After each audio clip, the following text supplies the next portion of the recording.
America's obsession with UFOs and aliens has begun to drastically climb, and in the coming years, it would climb further, as alleged encounters with extraterrestrial beings continued to flood the media en masse. Whether a single report had any real merit or not, one thing was certain: a number of witnesses were typically fearful and frantic when providing their account. Of course, this can be seen as mass hysteria of sorts. Considering the obsession with little green men from Mars, it isn't difficult to imagine that some tall tales were just that: stories. When multiple individuals with no correlation to each other encounter something that strikes fear in all, what then? This exact scenario occurred on the evening of September 12th, 1952, near the small village of Flatwoods, West Virginia.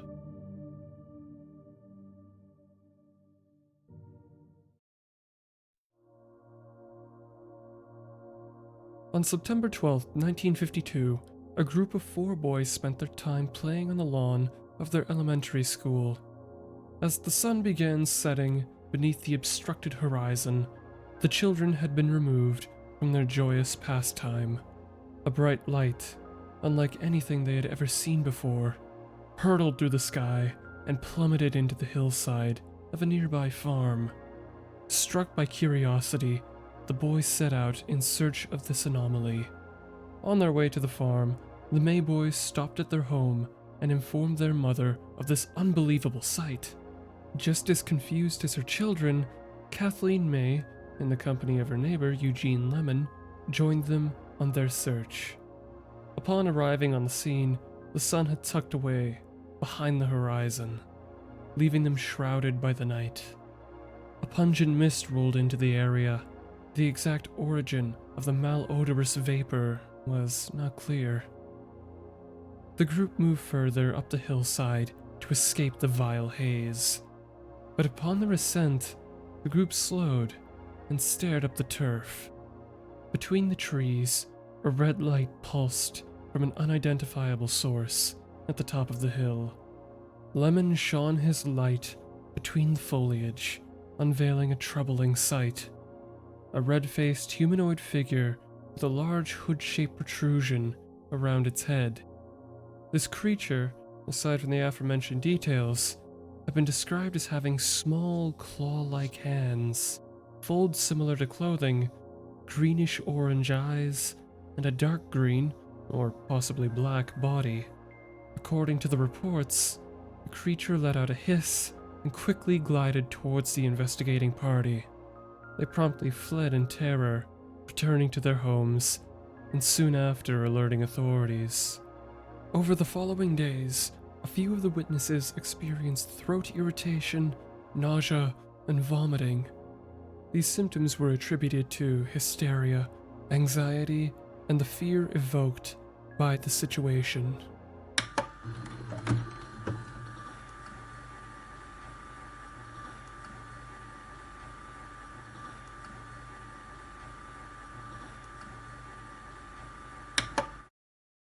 Earlier the same September evening, before the Mays and company reached the hillside, Audra Harper, along with one of her friends, embarked on a brief journey through the woods to the nearby community of Heaters. By cutting through the woods, their 5-mile trip would be drastically reduced. But not long after entering the woods, Harper spotted what she referred to as a ball of fire on the hills. The 2 women cautiously approached it, keeping their distance. Initially, they believed it to be one of the neighbors' fox chasing, a relatively common pastime for the locals in the area. Brushing this oddity off, the women took their attention away from the alleged fire for just a moment.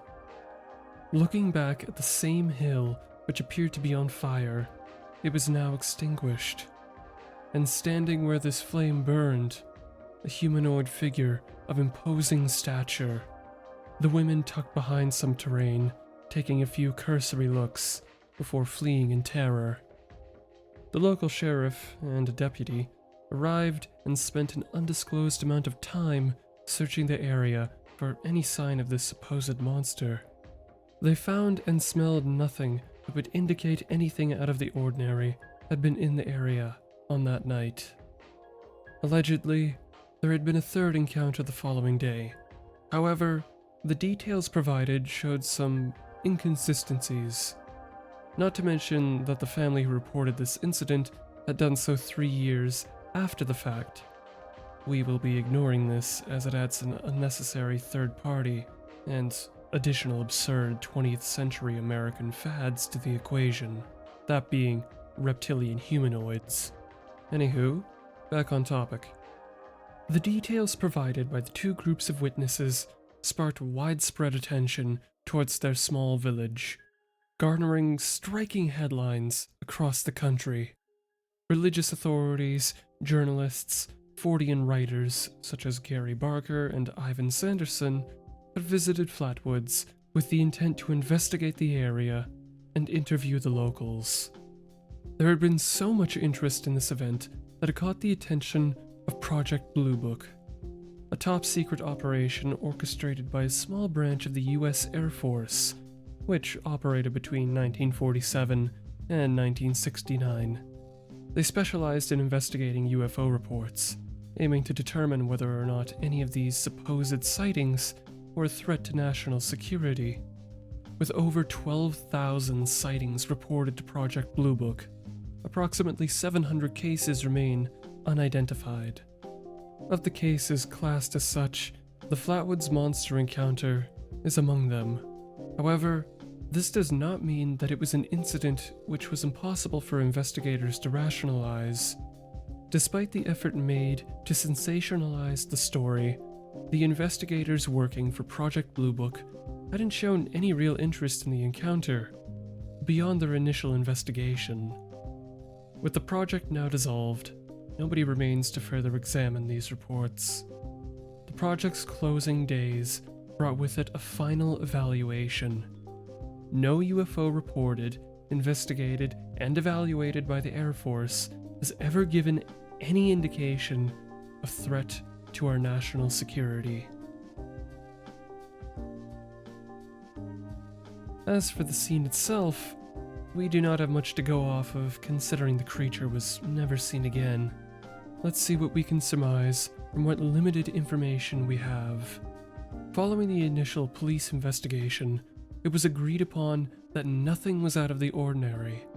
It isn't stated whether or not there had been any chemical differences in the soil, so we will have to go off of what we know. We can easily attribute the mist itself to some sort of fog. We know that it had been late into the evening, or possibly early into the night, and depending on the conditions that the area had experienced during the day, we can make the safe assumption that the mist was simple radiation fog, otherwise known as ground fog. Ground fog occurs most often in the evening, when a deep layer of moisture is present near the ground, and the heat absorbed by the earth is cooled by the evening air. This causes humidity to rise and a fog to form, assuming the wind speeds are low. As for the offensive odor, this is a point of contention where, on the one hand, there is nothing to indicate anything odd, but due to a lack of recorded chemical testing, there is nothing confirming this. Likewise, we have no way of verifying anything. Let's consider some environmental attributes. The mist was encountered on a hillside, adjacent to a farmyard, implying that whatever had produced this stench could have wafted from above. Agriculture in the 1950s commonly used fertilizers and pesticides that were horribly potent. Anhydrous ammonia fertilizer was rather cheap and, as you might expect, reeked of ammonia. Heptachlor, although insoluble in water, is a pesticide powder that smells like mothballs, cigarettes, or sulfur. These fertilizers and pesticides are known to cause the same symptoms witnesses experienced the following days. Skeptics have proposed the idea that the smell and mist could have been exhaust from nearby farm machinery, but that would imply that there would have been a distinct engine noise present, not to mention that vehicles were becoming much more common during the 50s. The light seen in the sky has a fairly simple answer that would have been a remarkable sight for the boys to see that evening. A meteorite. That same night, 5 meteors had flown over the area.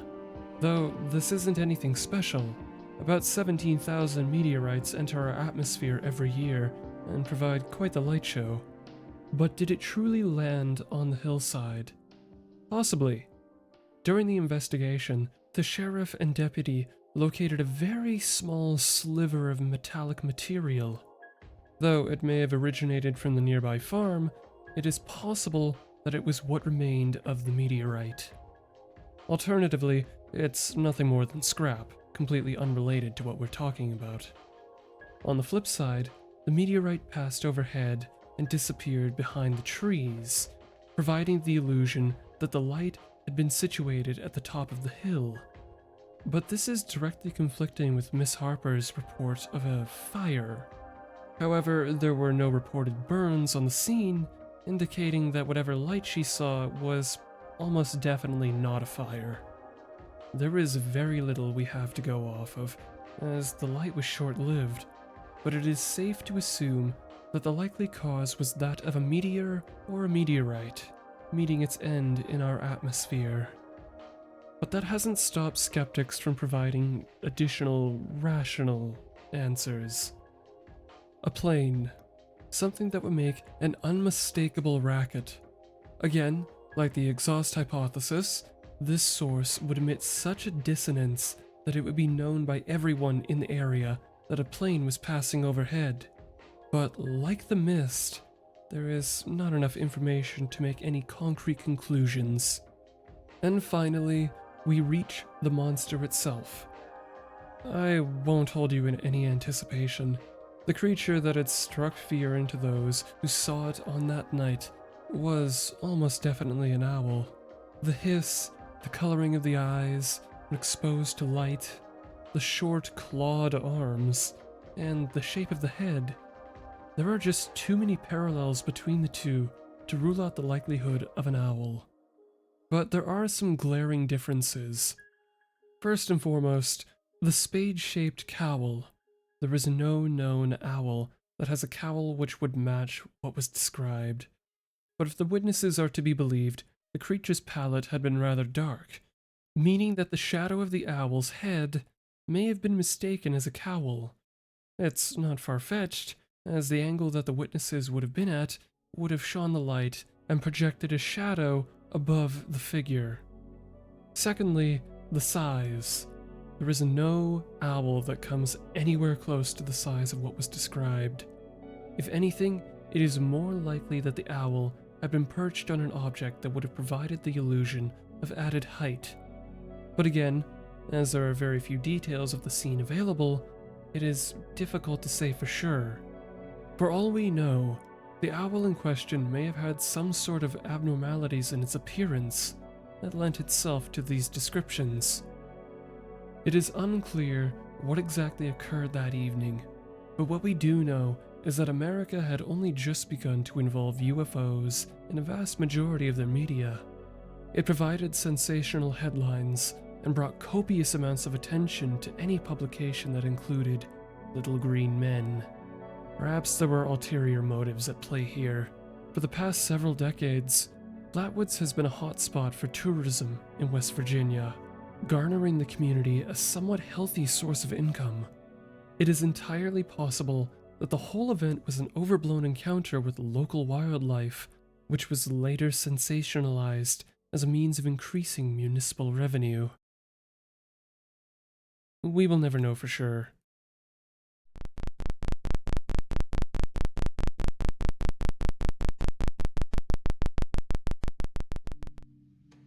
Alien visitor or not, the series of coincidences that transpired on that night marked an impactful, albeit brief, moment in history. This impact of which can be felt most in a handful of media created decades after the fact. From Majora's Mask to Fallout 76 to even an anime by the name of Sergeant Frog. The creature's influence, although limited in numbers, has stretched far and wide, establishing itself as a staple of American folklore. That's all I have today. Thank you for your time and support, no matter how brief. I hope to see you again. Have a pleasant day.